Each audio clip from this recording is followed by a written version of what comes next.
Come on, let's be real here. We all knew this was coming. I mean, I know I talked about it in a video like less than 2 days ago saying that Season 4 was announced, but I mean, even without that information, even without the leaks from Weekly Shonen Jump that we get normally, it was very obvious that we were going to get a Season 4. The question has always been, when? Now, I do want to point out that Studio Bones did not state when My Hero Academia Season 4 will air. And if I had to be a guessing man, or a betting man, or whatever, I'm going to assume that My Hero Academia, at the earliest, if it does come out, will be in spring of anime 2019. That is the earliest it probably could come out. Now, if it's not then, I would say summer or sometime fall of next year. Personally, I'm inclined to believe it's going to air sometime in summer or fall of next year, and the reason why I think that is because, honestly, we're not caught up with the manga, but when I really look at the content that is left to animate, the anime only has one good season left worth of content before it catches up to the manga.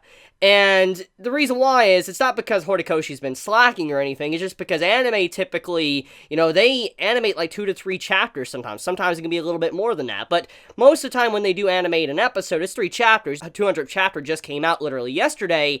3 chapters add up an episode. That really adds up very quickly, so it makes sense why they would eventually catch up. It's actually a miracle that they managed to get so many episodes out for this series, and still have really yet to catch up. I mean, honestly, there's still a good amount of episodes they can do. Another 20 plus episodes they can do. About another, I'd say 24 episodes they can do in My Hero Academia before they truly catch up with, the manga.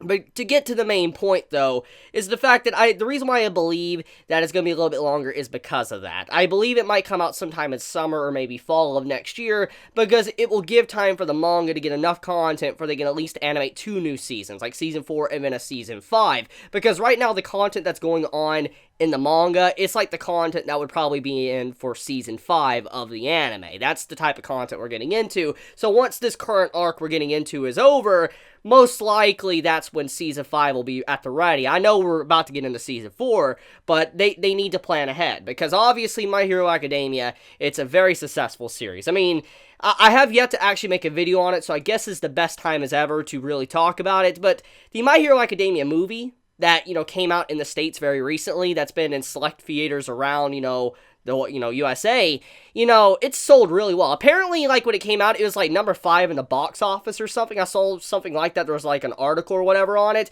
which that's extremely impressive, like, how popular My Hero Academia was, because let's get real here. I mean, it's having to compete with a bunch of other movies that is in the United States, and, let's be real, anime is not as popular as other things. Like, if we stack it up against, like, Avengers or whatever, when you think about it, you know for a fact that My Hero Academia probably can't stand against those giants, at the very least in the United States. It's hard to believe it actually managed to make it in the top 5 in the box office, and then on top of that, it's sold so well. Like, it's done just so fantastically well in United States, that it just shows how popular My Hero Academia has gotten. And so because of this, it's selling like hotcakes in Japan, it's selling like hotcakes in, the States, the anime is being very successful, the manga is very successful, so I mean, when we look at everything, it's obvious that we're going to get a Season 4. So yeah, there's my honest opinion on what I think about, that finale of, the episode, like the Season 4 announcement,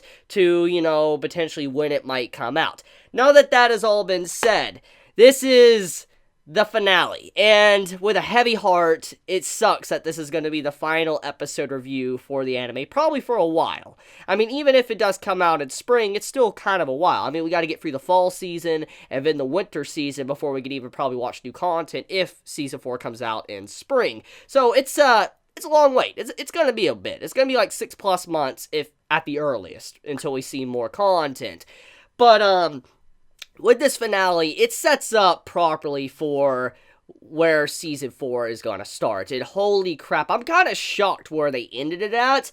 I honestly thought they were going to animate the entire scene. Now, manga readers, you know what I'm talking about. The scene with Overhaul and, the League of Villains at the end of the episode, you know what I'm talking about as well, anime onlys. I thought they were going to kind of animate a little bit more to that scene. Like, I figured that they were going to get the entire scene animated and then in, season 4.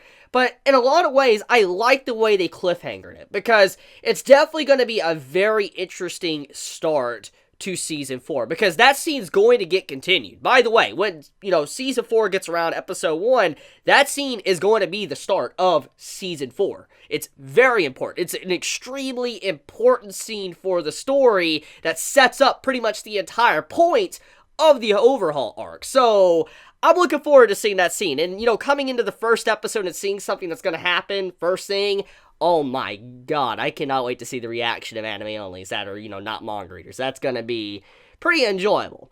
But okay, so quite a few things I do want to clarify and talk about when it comes to this finale. Number one, this character, Bubble Girl. She is a fan design that Horikoshi decided to use for his manga series. So FYI, a fan did a character design. Horikoshi liked it a lot. He's like, you know what? I want to add this into my manga. And then that was, the start of Bubble Girl, a part of My Hero Academia. I think this is the original concept art to Bubble Girl. Now, I could be wrong. If I am wrong and this ain't the original concept art to Bubble Girl, correct me in the comments below and link it. I'll link it on Twitter as well if I am wrong or whatever. But basically, this is, I think the original concept art to Bubble Girl, and then how Horikoshi got the character design in the first place to eventually incorporate it into his manga. I really love her design. It's a very cutesy design. I think everybody's gonna love her as a character. I'm glad to finally see her animated. But if there's one character I'm really happy to see, it is Sir. Now, I'm not going to say the full name, because obviously, the full name wasn't revealed, so I'm not going to get into the details of that, but Sir was revealed, and I am pretty happy to finally see him animated as well, and I'm just going to tell you guys, you're probably going to like him. He might become one of your favorite characters in My Hero Academia. He's a great character. He's definitely going to have a big spotlight and role to play in the next season, so get ready for that. Now, okay, anyways, Togata. That's what this entire episode was pretty much about. When I really take a moment and, step back and analyze this episode, this finale, there wasn't really a whole lot going on. There was some setup for Season 4, but I feel like the last episode was more setup for Season 4 than this episode. Besides the ending part with, Sir, and then Bubble Girl, and then, the stuff with the League of Villains and Overhaul. Besides that, most of the episode was just kind of introducing Togata as a character, which I do think is a good thing, because it needed to be done. It's something that, is important for the story, especially for the next arc. It's kind of shocking that they decided to introduce him like they did and, leave it as the final episode, because you'd think they would want to introduce a character so critical at the beginning of Season 4. So, it really kind of makes me question about that. But anyways, Togata as a character, I think many watching this episode probably realized why many manga readers love him, why he is easily one of the best characters of this series. He is literally in my top 3 favorite characters in My Hero Academia, easily. He's great. He's such a freaking good character. I really wish I could talk about him in detail why I love him so much, but obviously I can't get into that for spoiler reasons. But Togata is a great character, and I'm just so glad to finally see him animated. I love how the voice actor is just really bringing him to life, making him feel just so real, making him... I just can't really describe it without spoiling, but pretty much, I cannot wait to hear the voice actor for certain iconic moments that happen in the manga after hearing how he acted. He was like, "Power!" and all that. I cannot wait to hear it. And I want to ask, anime onlys, how do you feel about, Togata as a character? I mean, now that you got to see his personality, how he's using his quirk, how do you feel about it? Because, let's be real here, when you first see his quirk, everybody thought his quirk was OP, myself included, actually. As a manga reader, when I first saw his quirk, I thought it was broken as hell. That's what I talked about. And then when I found out the truth about what his quirk was really about, I was like, oh, it's only strong because of the person behind it, which goes back to the theme at the beginning of Season 3 of My Hero Academia, which I talked about in, the All for One versus One for All fight. Remember, All for One, he was someone that snatches quirks. It's a habit, basically. And when he was looking at Best Jeanist, he didn't want to steal Best Jeanist's quirk because Best Jeanist as a person is the reason why the quirk was so good. He incorporated it into his fighting style, he got really good with it and was able to amplify its power because of so much time and effort and training he put into it. Is why his quirk was so good as it is. And basically that, logic could be attached to what Togata has done. See, Togata's quirk, on paper, it might look strong, but it has so many flaws. There's so many things wrong with it that, honestly, if it wasn't for Togata as a person being so capable of using it, just being really strong-willed and, keeping at it and trying to learn, he honestly would not have probably been able to ever become a hero. And just FYI, I don't know if you caught it, but when we saw the dialogue saying that there was at one point in time a person, a part of the school, UA, that was going to give up being a hero, it was obvious that was actually an attachment to Togata as a character, basically saying that there was one point in time while he was training that he might not have ever been a hero if, he gave up. Like, there was something that happened where he didn't give up, but he was at that stage. You gotta imagine how frustrating it would be to use a quirk like his. I mean, he states that he actually has to make certain parts of his body to where it's phase through. And then on top of that, like, if he makes his entire body phase through or his head, it's where he can't breathe, he can't see, he can't hear, which it makes so much sense with the quirk. It's like, sound waves. Sound waves, when they come, when you hear my voice or whatever, you're in the sound waves enter into your eardrums, and it's vibrating your ears and all that, and you can hear it. But what happens if you make your entire ears phase through and everything passes through it? Obviously, sound is not going to hit your ears, so everything is going to be silent. If your eyes are phased through, obviously light can't hit your eyes. They're just going to go straight through, and you're not going to be able to see. Same with taste, same with talking, everything. It's going to be very weird. It's just like, I really like that, how, he can't breathe, how he can't hear, how he can't see. It really makes such a powerful quirk balanced. And this is when I really fell in love with Togata as a character, because, honestly, most of the time when you see a quirk like this, or, an ability to where a character can, phase through anything, it's so broken. I mean, think about Naruto. Tobi from Naruto, he has a very powerful ability, which is pretty much broken. So, when you think about how Togata's is very similar but balanced, that made me appreciate the writing of Horikoshi Sensei. So, yeah.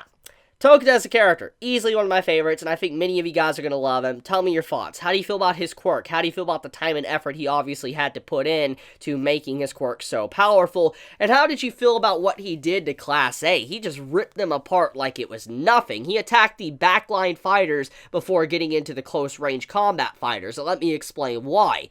The reason why he attacked the backline fighters was not just because it's a smart move to just get rid of range, but range is his biggest weakness, and here's the reason why.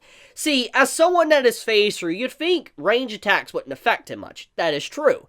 But you gotta imagine, if someone is able to keep their distance and continuously fire AoE attacks at him, it would be a big problem. It would be a problem to where, he would always have to be phased through and he wouldn't be able to even see his enemy or anything. You'd have to constantly phase through the ground. So getting rid of his opponents like that first, the range attackers, that is the most important thing. Once that's done, then he can get into a brawl with, physical fighters. And we got to see how he fought, Izuku in this episode. He was phasing multiple times throughout Izuku's body. Like when he reached out of the ground and you see him going through Izuku's arm, I want to point something out to you. While he was doing that, he had to individually make his arm phase through certain parts of it. He had to think about it, and then also make certain parts of his hand physical. So you gotta imagine how much thought process is going into that, trying to make, certain parts of your body while it's phasing through someone else's, body or whatever, making it physical for you can actually do damage to them. So what he did to Izuku took a lot of mental power and thinking. It shows that the man is extremely intelligent, quick-witted, and is able to come to conclusions very quickly. Honestly, I think he's unrivaled in that regard in almost anyone in the school. It's just really crazy to see something like that. So, anything else to really talk about? I think I pretty much have covered everything that does need to be covered for this finale. So, to kind of end it off, I'm gonna miss it. I'm gonna, miss, talking about this on a weekly basis. I mean, I know I have the manga, obviously, but I know you anime-onlys, you're gonna have a hard time. You're gonna struggle because, you're not gonna have any content every single week, at least for you.